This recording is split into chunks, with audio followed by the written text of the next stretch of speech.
Hey guys, welcome to my IGTV. On Instagram, I asked you guys like what kind of videos you want to see from me, and someone asked, how do I taste wine when I don't know what I'm doing without looking like an idiot? And that is an amazing question because I'll tell you guys a story. So my first ever wine lunch, when I first started Chel Loves Wine 3 years ago, was at the Gramercy Tavern in New York City, which is like this super fancy spot. It was with IDOIT out of Tuscany. And I went to this dinner, or this lunch, and it was me, the PR rep, Ilya from IDOIT, and then like 3 dudes.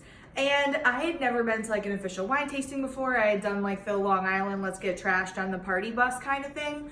So I show up, they all have notepads, they all are looking very prestigious, and I'm like, well, I didn't bring a fucking notepad, so what am I supposed to do? So literally, we're smelling the wine, I know the swirl, I know the sniff, whatever.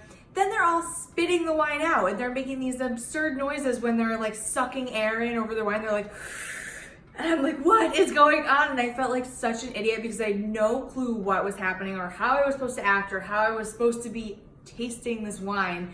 So it was a really embarrassing moment for me, and I wish that I had like known what proper wine tasting was like, or like at least how to fudge it. Like I hope I fudged it good enough to make it through the lunch. Not been invited back to another lunch, so maybe I didn't.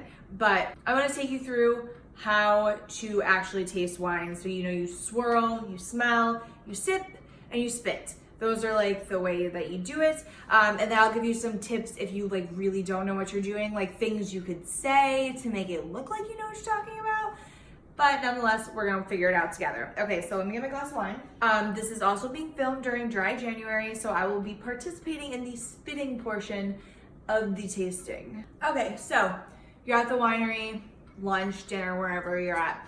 They hand you a glass of wine. So your first thing you want to do is you're going to want to swirl the wine, just a nice gentle swirl with your hand. I'm also bobbing my leg while I swirl. It's like one of those like pat your head, rub belly things. Okay, so you're just going to want to swirl the wine very gently. If you're not comfortable with swirling like just with your hand, you can put it on the table and like put it between your fingers and then just like swirl it around like that too. There are lots of different ways.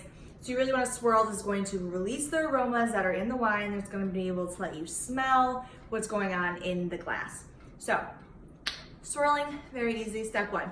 Step 2, you're going to want to take a smell. So what I always do is I like to have as much of the surface of the wine exposed as possible. So I really tilt my glass like this when I'm going to smell it, so that I can smell as much of the wine as possible. Some people like to tip their head down and smell. Some people like to tip their head up and smell. Some people go, all these different angles to get all these different aromas.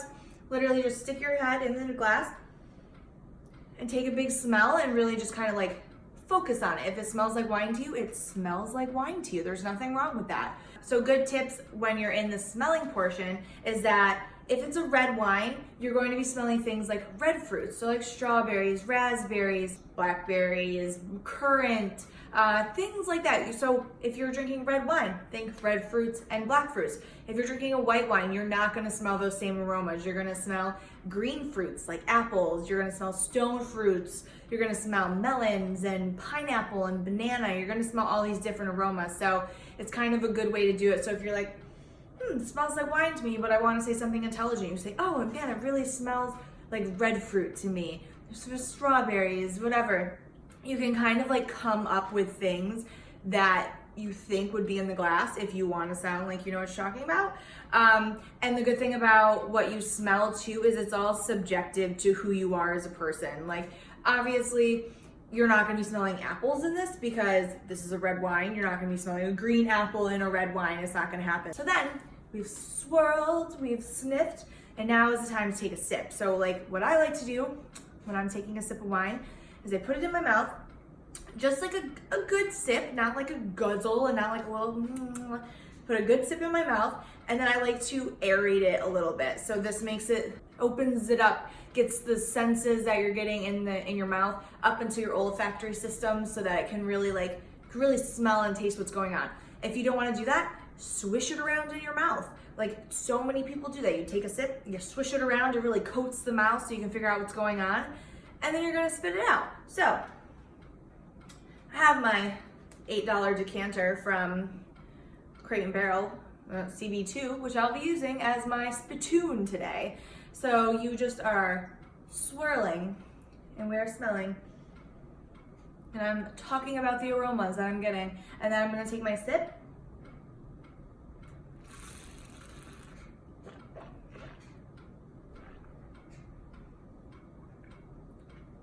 And then I'm gonna spit it out.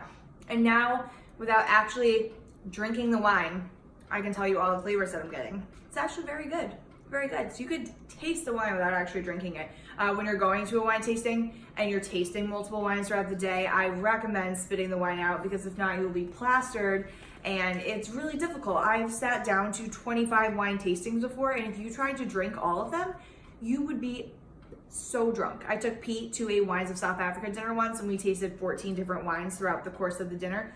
Pete drank every single wine that was given to him. Pete could barely stand when we left that dinner.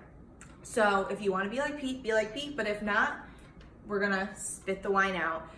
They will always offer you a spittoon. It might be in a cup, it might be in a communal thing, but that's the way to do it. So let's recap.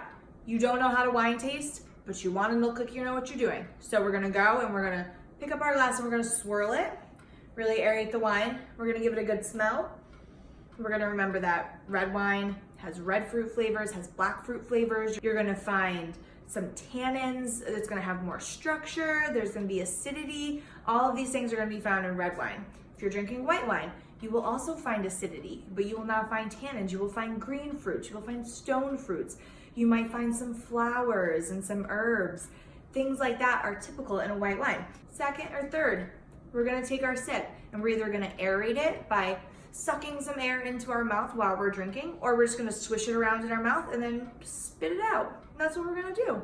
So guys, I hope this was like a quick little fun, maybe it gives you some tips when you go to your next wine tasting. I've been where you are. I didn't know how to taste wine. I still don't really know what I'm doing most of the time, but I act like I do, because fake it till you make it, right guys? Okay, I can't drink the rest of this because it's dry January, so I'm just gonna, I don't know what I'm gonna do. So thanks for following along. Make sure you like this video. Make sure you comment on it, like some other tips that you guys have that you found that works when you're wine tasting, you don't know what the hell you're doing. And I will see you guys on my next IGTV. All right, cheers guys.